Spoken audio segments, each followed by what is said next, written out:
Olá! O nosso grupo é composto por Carol, Iago, Alcivan,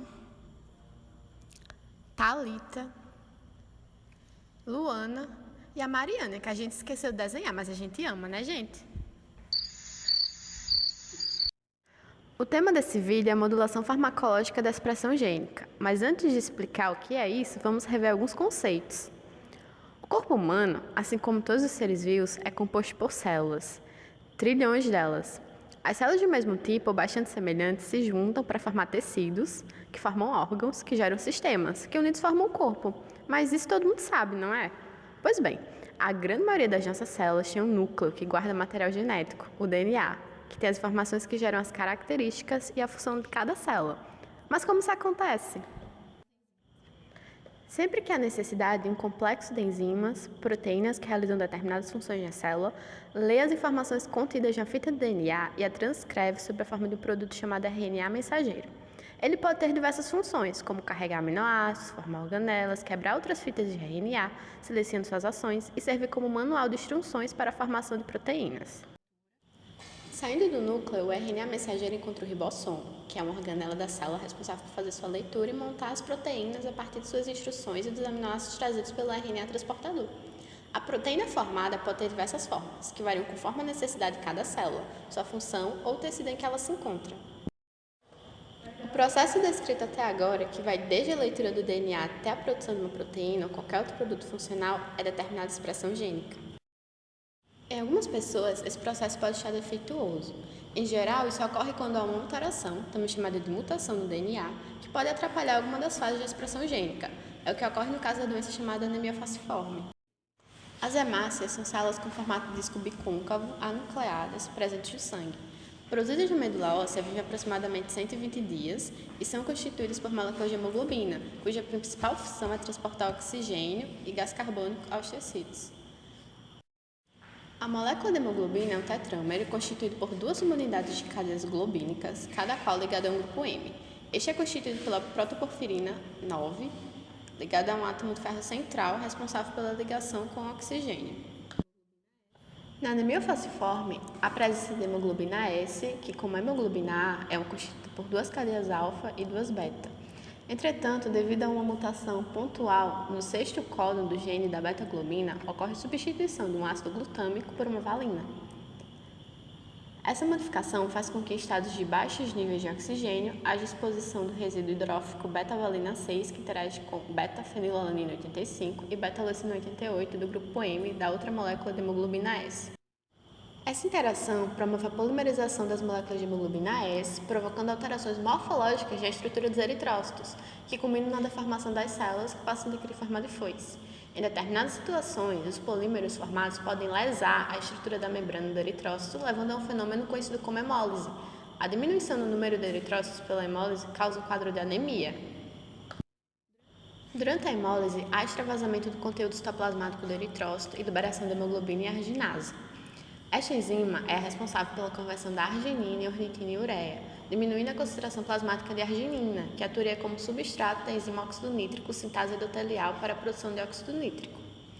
A hemoglobina liberada contendo o grupo M também pode sequestrar o óxido nítrico endotelial, diminuindo os níveis fisiológicos deste. A deficiência de óxido nítrico induzida pela hemólise tem sido associada a diversas manifestações clínicas da doença, por exemplo, hipertensão pulmonar, priapismo, úlcera de pernas e infarto.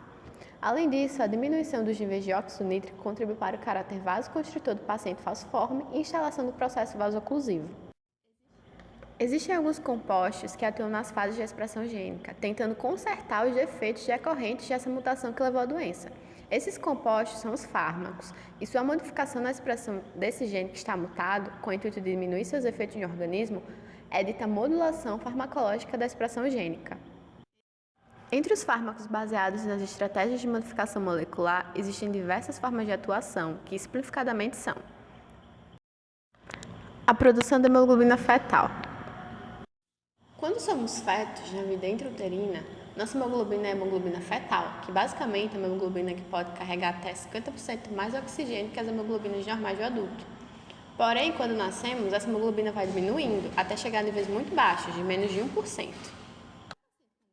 Para um paciente com anemia falciforme, por exemplo, suas hemácias estão em forma de foice, tendo problemas para transportar oxigênio para passar pelos capilares sanguíneos.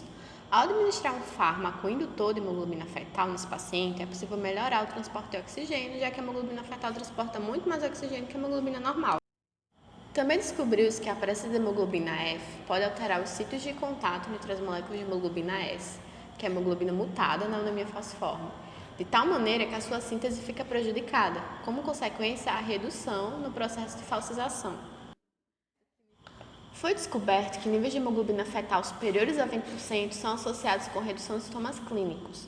O aumento da concentração da hemoglobina fetal previne a primeira etapa do processo fisiopatológico da doença e constitui uma abordagem terapêutica importante para prevenir as complicações.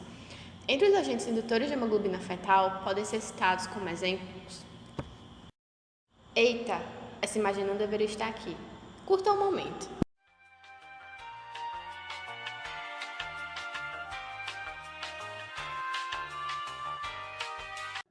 Modificação da estrutura da hemoglobina S. Alguns relatos na literatura demonstrando a potencialidade de algumas moléculas em modificar quimicamente a hemoglobina, reduzindo o processo de polimerização. Como exemplo, temos a butiureia, clorifibrato e bezafibrato.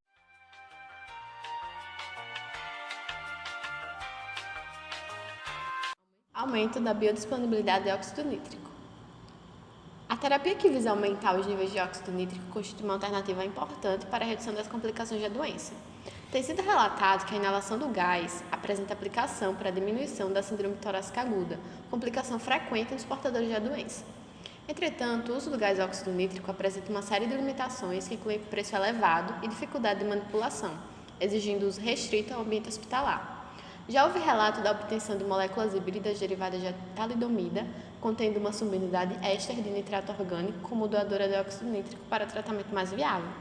Outra estratégia para aumentar os níveis de óxido nítrico seria a suplementação de portadores de anemia falciforme com arginina. Isso é tudo, pessoal. Obrigada. Até o próximo vídeo. Não!